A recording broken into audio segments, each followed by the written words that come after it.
किसी ने बड़े कमाल की बात कही है कि इस दुनिया में प्रतीक्षा करना सीखिए। किसी के दिल बदलेंगे तो किसी के दिन बदलेंगे। नमस्ते, मैं हूं आरजे कार्तिक। एक बड़ी छोटी सी कहानी सुनाता हूं। एक बाबा जी के पास में किसान पहुंचा और जाकर कहने लगा कि मुझे तो भगवान के दर्शन करवा दीजिए, कुछ ऐसा बता दीजिए कि सीधे भगवान के दर्शन हो जाए।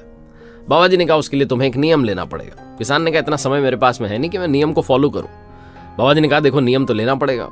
अच्छा तुम तो एक काम करो, तुम्हारे गांव में जो मंदिर है यहाँ आकर के ठाकुर जी के दर्शन कर लिया करो दिन में एक बार, बस इतना काफी है, तुम्हें दर्शन मिल जाएंगे, भगवान खुद तुमसे बात करेंगे। उसने कहा नहीं इतना हो नहीं पाएगा। किसान ने कहा मेरे पास समय नहीं होता कि मैं मंदिर जाऊं भगवान के दर्शन करूं। बाबा जी चक्कर में पड़ गए, क्या करें। तो बाबा जी ने कहा अच्छा चलो एक काम करो, आप ये नियम ले लो कि आप मंदिर के बाहर से एक बार निकल जाना और बस हाथ जोड़ते हुए प्रणाम करते हुए चले जाना। किसान ने कहा नहीं उतना हो नहीं पाएगा क्योंकि मेरे खेत जाने का जो रास्ता है उस रास्ते पर मंदिर है नहीं, मुझे उल्टा चक्कर काट के जाना पड़ेगा और मैं देरी हो जाएगी मुझे खेत पर जाने में, मैं अपना काम नहीं छोड़ सकता। बाबा जी समझ नहीं पा रहे थे कि करें तो करें क्या, इसको कौन सा नियम दिलाएं। तो वही आदमी कहने लगा किसान के अच्छा एक नियम जो है उसको फॉलो कर सकता हूँ। मैं दिन में जब भोजन करता हूँ ना खेत पर, तो मेरे पास का जो खेत है वो मेरे दोस्त का है, हमारी बड़ी अच्छी दोस्ती है, और एक काम करूंगा मैं उसकी शक्ल देख करके खाना खा लूंगा, ये नियम फॉलो कर लेता हूँ। बाबा जी ने कहा ठीक है चलो तुम ये नियम फॉलो कर लो, भगवान तुम पर कृपा बरसाएंगे। ये किसान भी सोचने लगा कि दोस्त को देख करके उसकी शक्ल देख के खाना खाने से भगवान थोड़ी प्रसन्न होंगे, क्या बात कर रहे हैं बाबा जी। बोले ठीक है चलो देखते हैं। अब साहब बात ये हुई कि जब भी वो किसान जो है अपने खेत पर जाता था, दिन का भोजन करता था, लंच करता था, उससे पहले वो अपने बाजू वाले खेत में जो दोस्त था उसको देख लेता था एक बार कि हाँ भाई देख लिया उसको, अब खाना खा लो। ये नियम उसने किसी को बताया नहीं था कि ये नियम उसने ले रखा है।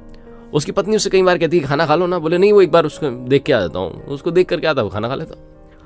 एक दिन चक्कर ये हुआ कि वो जो पास वाले खेत वाला जो दोस्त था वो कहीं गया हुआ था। इसे बड़ी जोर की भूख लग रही थी, ये टेंशन में था कि क्या करें, भूख लग रही है, खाना भी खाना है।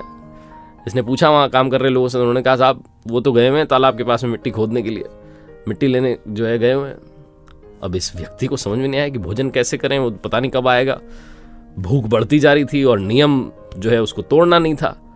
तो बिना देरी के इसने दौड़ लगा दी गांव के तालाब की तरफ, और वहां वो जो दोस्त पहुंचा हुआ था उसे मिट्टी खोदते खोदते एक थैली मिली थी जिसमें सोने के सिक्के थे, और वो बड़ा प्रसन्न हो रहा था कि वाह मजा आ गया, आज तो जिंदगी बदल गई। और बस ये टेंशन में था कि कोई देख ना ले। तभी पीछे से इसके दोस्त ने आवाज दी, कह रहा मेरे भाई।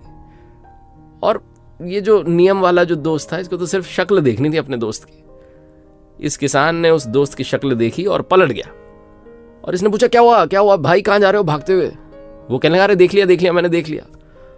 अब जिसको वो सोने के सिक्के की थैली मिली थी उसे टेंशन होने लगी कि इसने देख लिया, अब तो ये पूरे गांव को बता देगा, एक भी सिक्का मेरे पास नहीं बचेगा, अब क्या करूं। तो उसके पीछे दौड़ा भागा, उससे कहने लगा भाई क्या हो गया। बोले देख लिया मैंने, मेरा काम हो गया।